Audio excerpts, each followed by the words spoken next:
the saint who walked on fire, legends and proofs of faith. There are places in the world that seem to exist outside of time. Places where the wind carries ancient stories, and the mountains watch over men like silent guardians of forgotten secrets. Sanmareth was one of those places. The village, nestled among deep valleys and mountains covered in pine trees that touched the sky, seemed carefully protected by unseen forces. At dawn, a thick mist descended gently over the wooden rooftops, covering each house like a sacred mantle. And when the sun finally broke through this mist, its first rays illuminated the valley with a golden glow that made everything more mysterious, as if the day itself were being blessed before it even began. Sanmareth was a simple place. Few families, few streets, few events throughout the year. But one thing set it apart from any other village in the vicinity. The legend of the saint who walked on fire with his story was so old that no one knew for sure what year it had happened, but it was so vivid that it seemed to have occurred the night before. Every inhabitant of Sanmareth grew up hearing this legend around campfires on cold nights, while the wind blew strongly and the trees creaked as if they too wanted to participate in the narrative. It was such a strong tradition that many, even the most skeptical, deeply respected the story. After all, any village that kept a legend alive for so many centuries must have its reasons. But there was something even more curious. No one dared call that story a lie. It was a legend, yes, but there was always a look full of truth in the eyes of the elders when they told it. A look that said, "I didn't invent this. I only preserve it." And among all the inhabitants of the village, there was one who held a special role in this tradition. Elias, the most respected elder and guardian of sacred stories. He not only narrated the legend, he claimed to have witnessed the miracle with his own eyes when he was still a child. This made the elders believe, and the younger ones fear. Among these young people was Elias, his grandson, a restless, intelligent boy full of questions. He grew up listening to his grandfather's stories, but unlike other children, who were enchanted and imagined bright lights and miracles, Elias grew up with a critical sense far too sharp for his age. From a young age, he sought explanations for everything, for legends, for natural phenomena, for the mysteries of life. This caused most ancient stories to lose some of their charm for him. "Grandpa, how can someone walk through fire without getting burned?" Elias always asked. "There are things that the eyes cannot see, my son," Ben has replied. That is why faith exists. But that answer never satisfied Elijah. Over time, he became the most curious and most skeptical young man in Sanmareth. This didn't make him any less loved. On the contrary, many admired his intelligence, and his grandfather was proud of his courage to question. But there was one point that always caused tension between them. The night of the three flames, the annual ritual in which the village rekindled the great bonfire and commemorated the saint's miracle. While the entire village treated that date as something sacred, Elias saw it as an exaggerated ceremony based on stories distorted by time. But that year, something was different. The signs had started weeks earlier, birds that migrated ahead of time, winds that came from unusual directions, colder nights, even in summer, and a heavy silence that seemed to hang over the mountains. People whispered, but no one wanted to admit what everyone felt. Something was changing in the air. Something no one understood. Something that left the village uneasy, as if something was about to happen. Elias noticed all of this, but tried to ignore it. Until finally, on the morning of the ritual, his grandfather called him in a different way. Ben sat on the porch, watching the fort dissipate. He was a man whose face was marked by time, but whose eyes were so lively they seemed to carry centuries of stories. When Elias approached, he noticed something strange in his grandfather's expression. He seemed worried, and at the same time determined. "Sit here, Elias," he said, his voice firmer than usual. The young man obeyed, feeling an inexplicable chill. "Today, Ben has began. The night of the three flames will be different." Elias frowned. "Different how? Like when?" "Faith decides to show the world that it is still alive." Elias remained silent. Ben took a deep breath, as if he were about to reveal something he had kept to himself for many years. "There are stories we tell, and there are stories we live," he said. "And today, you'll be able to discover the difference." Elijah's heart beat faster, but he tried to remain rational. "Grandpa, you're talking as if something supernatural is going to happen." "Perhaps it will happen," replied the grandfather, gazing at the mountains. "Perhaps it's already happening. Elias swallowed hard. The grandfather then held his hand tightly. My son, I know you doubt the legend, and you have the right to doubt. But remember this. Faith is not for those who believe without thinking.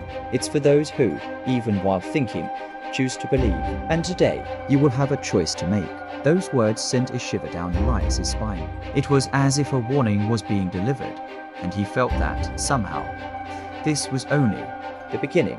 As the sun began to set that afternoon, tinting the valley with golden and reddish hues, Elias realized something he had never felt before. Fear, not an ordinary fear, but a kind of anxious expectation, as if the world were about to change, and he were at the center of it. As night approached, the residents began preparing the large bonfire in the square. They played drums, arranged the black stones around the fire, and spoke in hushed voices, as if afraid to disturb some invisible presence. As Elias observed all of this, his heart felt restless, because, for the first time in his life, he was unsure of anything. I didn't know if the legend was true. I didn't know if I believed it. But I knew one thing. That night would be different. And something was about to happen. Something that would change everything forever. Night had completely fallen over Sanmareth when the bonfire was finally lit. The flame rose high and vibrant, as if it had been released from some spirit trapped. Deep within the earth, everyone instinctively recoiled at the first crackle of the wood, which sounded more like an ancient rock. Elias approached slowly. The immediate heat made his face tingle. The shadows danced on the walls of the houses, distorted, seeming to watch over the center of the square like curious creatures. Everything was too silent for a ritual night. No wolf howled in the mountains. No owl hooted. Not even the wind dared to pass between the trees. It was as if the world was holding its breath. The elders gathered in a semicircle. Ben-As stood in the center, with his black wooden staff, the same one that, according to legend, belonged to the saint. Elias had always thought that story was exaggerated, but at that moment, something inside him told him that perhaps that piece of wood held more stories than he imagined. Ben-As raised his staff and struck it 3 times against the ground. The sound echoed strangely, as if it had struck something hollow or deep. Today, he announced, we remember the night when the fire did not burn, but purified. People murmured ancient words, repeated generation after generation. Elias watched everything intently, trying to find some evidence of trickery, some logical detail, but nothing seemed staged. There was something different in the air density, a vibrant energy, a force he couldn't name. The bonfire grew larger, illuminating the square with an almost supernatural glow. It was a different color, a deep amber, almost golden hue. Elias had never seen fire that color before. Then Benaiah called him, "Come, Elijah." The young man swallowed hard and took a few steps forward. "It's time you heard the whole truth," said the grandfather, in a deep voice. Elias approached. Ben-As placed his hand on his shoulder. "There are things you still don't know." "Because I couldn't tell you before." Elijah's heart raced. Ben-As took a deep breath. The legend doesn't begin with the saint walking on fire. He looked at the bonfire. The legend begins with the night the fire called the saint. Elias frowned. "What do you mean by called?" Ben-As looked around, making sure everyone was paying attention. "The ancients used to say that, on that night, the fire lit itself. Out of nowhere, without wind, without a spark, without human hands. It simply was born, just like today." Elias's eyes widened. The grandfather continued. "The saint did not enter the fire because he was brave. He entered because he was called.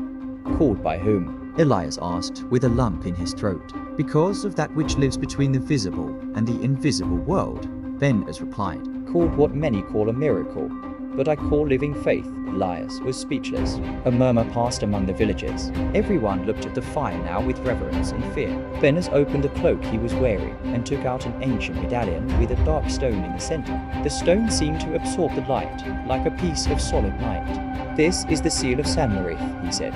"Proof that the saint truly lived among us." Elias felt a chill. "Why are you showing me this now, Grandpa?" Ben-As stared at the fire. "Because the fire called again." Elias froze. A loud crack broke the silence. The bonfire split open in the center, as if something was trying to get out. A wave of heat exploded outward, and many people recoiled in fright. The flame rose even higher, almost touching the tops of the trees. "What's going on, Elias?" asked, taking a step back. The same thing that happened centuries ago, Ben has replied calmly, when the village's faith was about to die, just when hope was fading, when the sane needed to prove that the impossible can happen. Elias was stunned. The fire, is it still alive? Fire responds to faith, Ben has said, and now it wants something. It wants proof again. Elias felt his stomach churn. Do you want someone? Yes, replied the grandfather. He wants someone who embodies courage, doubt, and truth all at once. The grandfather's gaze fell upon him. Elias instinctively stepped away. No, Grandpa. No, Elias. The fire has called you. The young man took a deep breath, feeling his heart pounding to heart. But I don't even believe that legend. That's precisely why, Ben has said. Miracles never choose the most fervent believers. They choose those who need to see in order to continue believing in life. The words fell upon Elijah like an enormous weight. The fire roared. Again.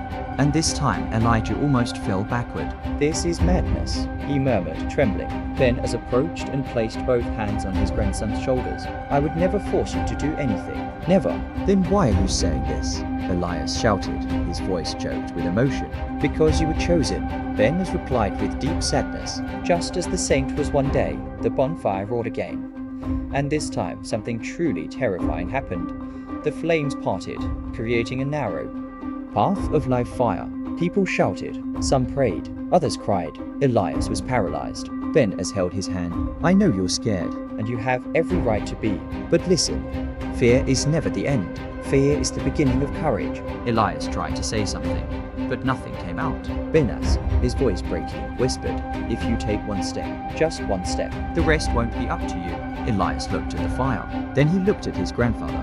Then again, at the fire. And then, for the first time, he felt it. It wasn't faith. It wasn't courage. It was uncertain. It was a strange force. A silent calling.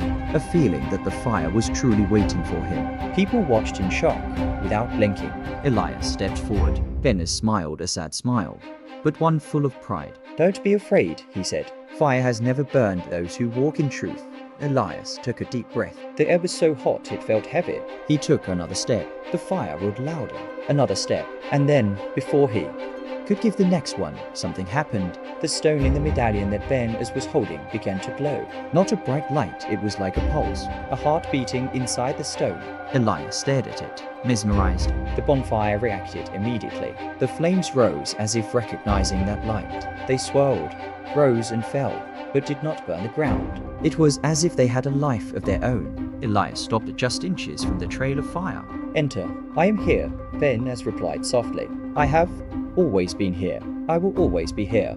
And then the moment arrived. The moment that would define not only that night, but Elias's entire life. He lifted his foot, and he lit the fire, but he felt no pain. He didn't feel extremely hot. He felt something completely different, a vibration, as if he was stepping on liquid light, on pure energy, on something that did not belong to the ordinary world. The people in the square let out a collective shout. Elias opened his eyes, surprised, and took the second step, and the flames opened even wider. The path lay before him, a path over the living fire, a path that demanded faith, even from those who didn't believe. Elias took the third step, and then everything changed. For many seconds, which seemed like hours, no one said anything. The fire continued to burn high, shining like a sun rising in the middle of the night. The smoke rose slowly, forming abstract patterns in the dark sky, as if something beyond human comprehension were writing silent messages in the air. The people of the village remained motionless, caught between terror,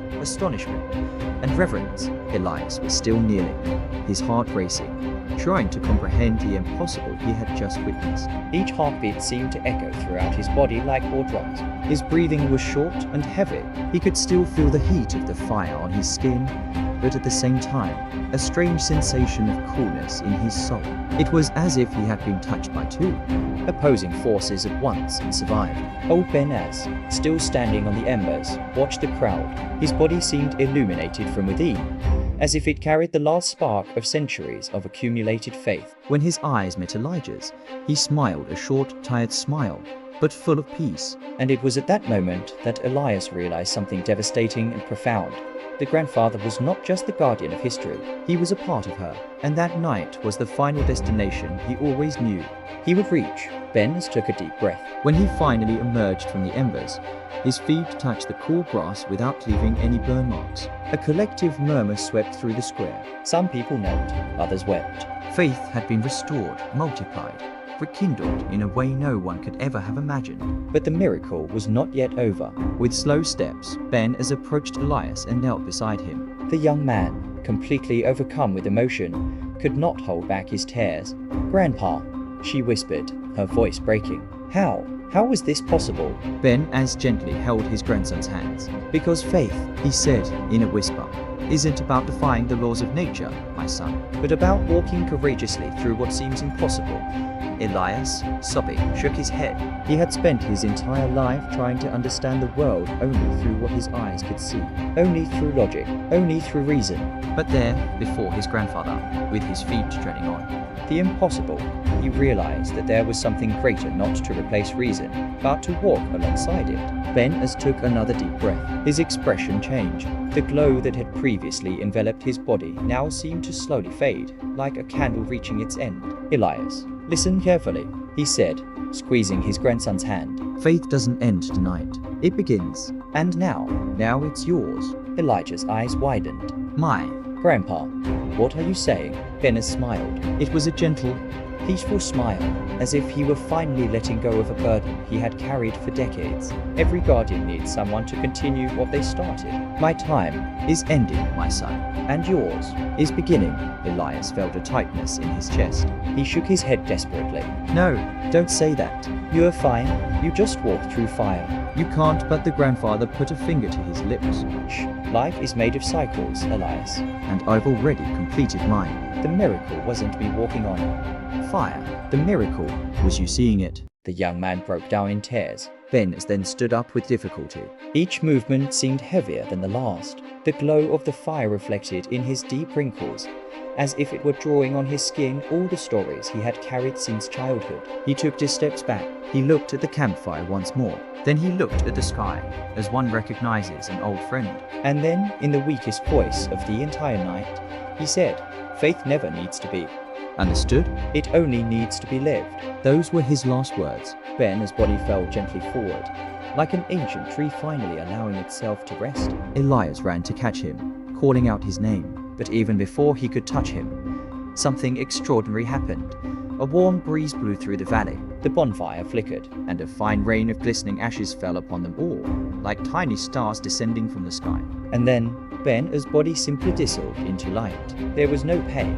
There was no noise. There was no fear, just brightness. The shimmering ashes slowly rose into the sky, dancing like tiny fireflies until they disappeared completely among the clouds.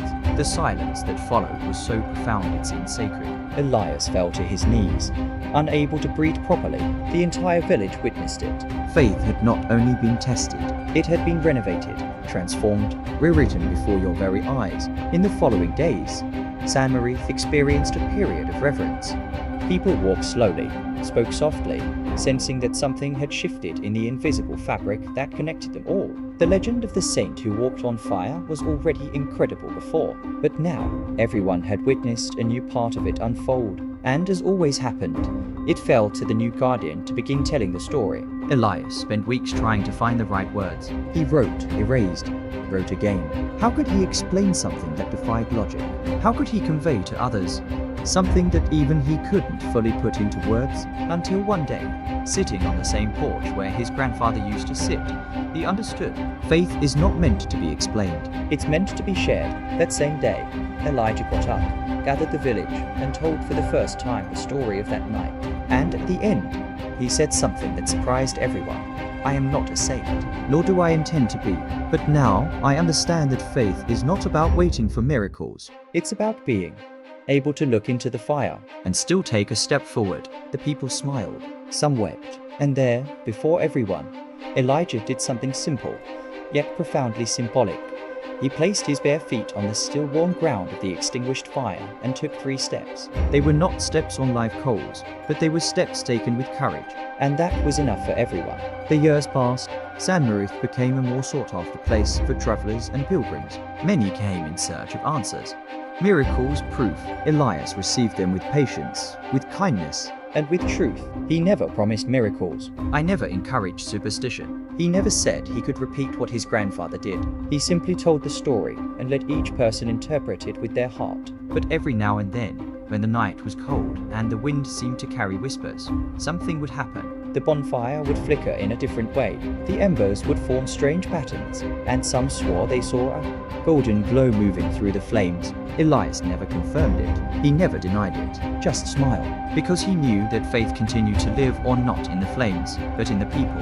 And so, the legend of the saint who walked on fire did not end that night. On the contrary, she has just begun a new chapter, a chapter written not with extraordinary miracles, but with courage, love, sacrifice, and the human capacity to believe in something greater, even when that greater may appear in the form of fire. And generation after generation, as long as there is someone willing to listen, someone willing to feel, and someone willing to take the first step, the light of Ben will continue to live, and the fire will never go out.